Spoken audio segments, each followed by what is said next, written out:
The CCP coined the term slow employment, sparking widespread satire. A county in Yunnan stated that it has 4,760 grid members, which shocked netizens. China's defense minister, Li Shangfu, has been missing for 17 days, sparking similar speculation as the disappearance of previous foreign minister Qin Gang. It's all covered in today's China Truths. The CCP coined the term slow employment, sparking widespread satire. In a noteworthy development, the Chinese Communist Party, CCP, has ceased to publicly disclose the youth unemployment rate, introducing instead the term slow employment. The CCP's claim that 38% of recent college graduates have opted for slow employment has drawn significant public skepticism, with many interpreting it as a euphemism for the challenges of securing gainful employment. A survey conducted by the Shanghai survey team of the National Bureau of Statistics of the CCP sheds light on this issue. In mid-April, the survey gathered responses from over 4,000 recent college graduates. Among them, 38% indicated they had chosen slow employment as their current status. Notably, 32% of those respondents did so to continue their studies, while 6% delayed their entry into the job market. It's crucial to clarify that slow employment essentially signifies a cohort of fresh graduates who have yet to secure employment opportunities, a situation that can be aptly described as a form of unemployment or joblessness. The term slow employment was first introduced by the Shanghai Survey Corps in 2015. Government officials faced criticism when they chose to label the challenge of employment difficulties as slow employment. This sparked ridicule from the public, who questioned the rationale behind the newly coined terms. Are the words unemployment and unemployed hot on the tongue, and are you employed? Slow employment. B. Continuing further studies suspended employment. D. Flexible employment. Unemployment is unemployment, and the names are getting more and more fancy. Let's publish the true number of unemployed people in China. There's no point in hiding it. In a somewhat satirical twist, netizens poked fun at authorities by suggesting renaming the death rate the rebirth rate to boost birth rates. This humorous commentary reflected growing discontent with the government's handling of economic challenges. Key drivers of economic growth, including consumption, exports, and investment, had all stagnated. Concurrently, youth unemployment rates in China had surged to historic highs, with consecutive monthly figures from January to June reaching 17.3%, 18.1%, 19.6%, 20.4%, 20.8%, and 21.3%. The decision by officials to discontinue the publication of youth unemployment data starting in July caused a significant public outcry. Online commentators expressed their frustration, with some resorting to humor to cope with the gravity of the situation. They questioned the accuracy of the official youth unemployment rate, particularly June's figure of 21.3%, suggesting it might be higher. This skepticism stemmed from a delicate balancing act faced by authorities. Releasing excessively high numbers could incite social unrest, while understating them could erode public trust. In light of this predicament, the government opted for opacity, choosing not to disclose the figures. Data from the Shanghai survey team of the National Bureau of Statistics of the Chinese Communist Party indicated that a significant 38% of recent college graduates were embracing slow employment. This euphemism effectively hinted at a potential youth unemployment rate nearing 40%. Adding to the discussion, Zhang Dandan, an associate professor at Peking University, argued in an article titled "Youth Unemployment May Be Underestimated" that if the approximately 16 million individuals classified as non-workers, those who are inactive or providing care for the elderly, among others, were counted as unemployed, China's true youth unemployment rate for March could have peaked at a staggering 46.5%. This issue has not gone unnoticed by the Chinese Communist regime, with prominent economist Lu Yuanchun warning in a June report that the youth unemployment crisis might persist for a decade, potentially sparking broader societal and political challenges if left unaddressed. A county in Yunnan stated that it has 4,760 grid members, which shocked netizens. The Chinese Communist Party's CCP government faces growing instability as it intensifies its grip on society. This control is exemplified by the so-called grid management system within the CCP's public security apparatus, which is essentially a surveillance network. Recent reports have disclosed that Lanping County in Yunnan Province, with a population of just 200,000, boasts a staggering 4,760 grid members, igniting widespread debate. On September 7, the official WeChat account Lanping Police released a visual report titled Lanping 4760 grid members sporting new uniforms. This announcement raised significant concerns among Chinese citizens.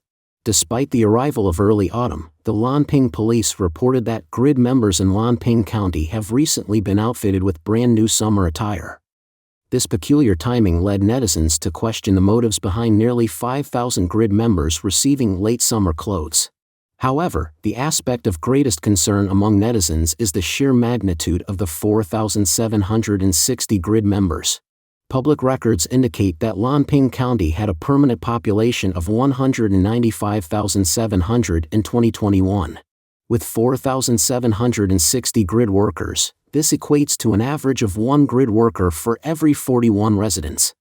Lanping County, formerly known as Lanping Bai and Pumi Autonomous County, falls under the jurisdiction of the new Jiangsu Autonomous Prefecture and is the sole Bai and Pumi Autonomous County in China. The region is home to 14 ethnic groups, including Bai, Pumi, Nu, Tibetan, Han, Lisu, and Yi. Historically, the county was designated a national key county for poverty alleviation and development and categorized as a severely impoverished area. The extensive deployment of grid workers in Lanping County, Yunnan Province, is not an isolated occurrence. According to official Chinese Communist Party media reports, Nanwalikio Village, located in Dali Town, Dali City, has been divided into 7 large grids, each with 8 grid leaders and 44 grid members. This results in comprehensive service coverage for every household within the village. Following the release of the Lanping Police report, some mainland self-media outlets question the rationale behind such a dense concentration of grid workers in Lanping County. They raised concerns about who would bear the financial burden of paying the salaries of these numerous grid workers. Implicitly, the article challenged the fact that CCP authorities had deployed such a significant number of grid officers for continuous surveillance while requiring citizens to support this system. This article garnered widespread attention among netizens but has since mysteriously disappeared. The original Lanping Police report has also been deleted, and reports shared on various online platforms have been blocked. Grid personnel are part of the CCP's public security grid management strategy. Under this approach, residential areas are divided into grids, each of which is manned by grid guards. Officially, these grid officers are portrayed as serving the community in the same way as public security agencies, with the goal of serving the people. However, there have been persistent allegations that these semi-official officers are, in reality, tools used by public security to conduct pervasive monitoring and act as extensions of the Public Security Bureau. In recent years, grid management has been fully implemented in urban areas throughout China and is steadily expanding into rural regions. In August 2022, Shanxi Province issued a directive mandating the achievement of full grid coverage across the province, aiming to implement grid management in all communities and villages. Numerous reports from party-affiliated media outlets indicate that many provinces and cities have also initiated the establishment of grids in rural areas, along with the recruitment of a significant number of grid workers.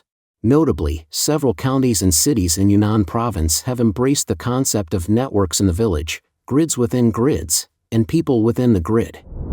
China's defense minister, Li Shangfu, has been missing for 17 days, sparking similar speculation as the disappearance of previous Foreign Minister Qin Gang. Intense power struggles have emerged at the upper echelons of the Chinese Communist Party, CCP. Remarkably, within a span of fewer than 3 months, 2 out of the 5 state councillors of the CCP have experienced significant setbacks, both attributed to health reasons according to official statements, casting a shroud of ambiguity over these developments. The 2 individuals in question are Qin Gang, the former foreign minister of the CCP, and Li Shangfu, who held the position of Minister of National Defense. During this year's 2 sessions of the CCP in March, key leadership roles were reshuffled, leading to Li Shangfu, a member of the Central Military Commission, Wang Xiaohong, Minister of the Ministry of Public Security, Wu Jingwang, and Chen Yiqin, both Central Committee members, alongside Qin Gang, the Minister of Foreign Affairs, all assuming the role of state councillors of the CCP. These individuals, in terms of CCP hierarchy, hold the esteemed status of national-level deputy party and state leaders. However, amidst this lineup, both Li Shangfu, who ascended to the post of Minister of National Defense, and Qin Gang, the Minister of Foreign Affairs, faced successive challenges. Notably, Qin Gang has not made any public appearances since June 25. On July 11, the CCP officially cited health reasons as the cause for Qin Gang's absence from the ASEAN meeting in Indonesia. It wasn't until July 25, during a session of the Standing Committee of the National People's Congress of the CCP, that it was officially disclosed that Qin Gang had been removed from his position as Minister of Foreign Affairs. Concurrently, amidst this turmoil in the upper echelons of the Chinese Communist Party, China's Defense Minister, Li Shangfu, has remained out of the public eye for 17 days, fueling speculation similar to the recent disappearance of former Foreign Minister Qin Gang. Li Shangfu has not made a public appearance since his speech at the China-Africa Forum on August 29. Li Shangfu, aged 65, assumed the position of China's Minister of Defense in March of this year. Li's relatively short 6-month tenure as Minister of Defense has drawn considerable attention both domestically and internationally. During a regular press conference of the CCP's Ministry of Foreign Affairs on September 11, a foreign journalist inquired about Li Shangfu's whereabouts.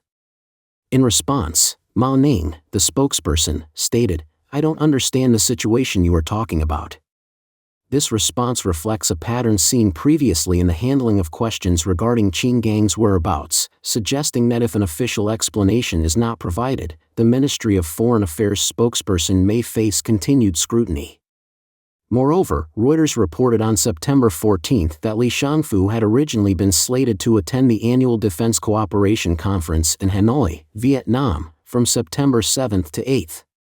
However, two Vietnamese officials familiar with the matter disclosed that Beijing informed Hanoi shortly before the event that Li Shangfu would not be able to attend due to health reasons.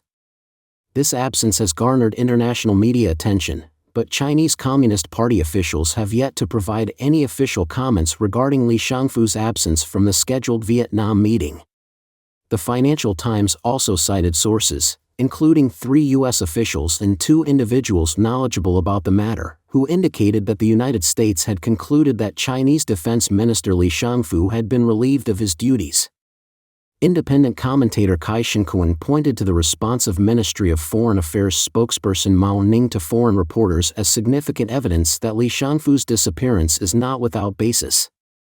Mao Ning's response, which neither confirmed nor denied the rumors but simply acknowledged the situation, suggested that Li Shangfu's well-being might indeed be in question. Kai Shinkuan argued that if Li Shangfu were safe, a more straightforward response would have sufficed. The fact that a dignified state councillor and national defense minister have seemingly vanished implies ongoing political turbulence within the Chinese Communist Party following the 20th National Congress. Addressing the speculation surrounding Li Shangfu's situation, political commentator Yushan shared insights with NTD-TV on September 15. Yushan suggested that this could mark a critical juncture in the stability of Xi Jinping's leadership. Xi's recent actions, such as dismantling the Central Committee he established, have weakened his authority and tarnished his reputation. Consequently, those within the party who are loyal to him may now be apprehensive, and the international perception of his leadership could diminish. In recent months, there have been reports of investigations involving key military figures in the CCP, including Liu Chao, the commander of the rocket force, Liu Guangbin, the deputy commander of the rocket force, and Zhang Zhenzhong, who currently serves as the deputy chief of staff of the Joint Staff Department of the Central Military Commission. This shakeup coincided with the appointments of Wang Houbin and Su Shixing as the new commanders and political commissars of the rocket force on July 31. In addition to these developments, Wu Guohua, the former deputy commander of the rocket force, was reported to have taken his own life. Furthermore, rumors circulating on the internet have hinted at potential issues involving Wei Fenghe, the former Minister of Defense of the CCP. Recent revelations from reliable sources suggest that Xi Jinping places considerable faith in prophecies and harbors a fear of mortality. One prophecy featuring an image of an archer shooting arrows has been interpreted by Xi as a reference to rockets, prompting him to initiate the withdrawal of rocket troops and take action against them. This is believed to be a significant factor behind these recent changes and investigations within the Chinese military. People have commented on the news, noting that there are 5 state councilors in total, and now 2 are sick. This position seems to be more harmful. This shows that our leaders are not in good physical condition and often get sick. Since the founding of the party, the meat grinder within the party has been running at high speed and has never stopped. Chaos is coming, and everyone can see it. Don't forget to leave a comment in the section below to share your opinions on today's topic with us. Make sure to like and subscribe to see more interesting topics from China Truths.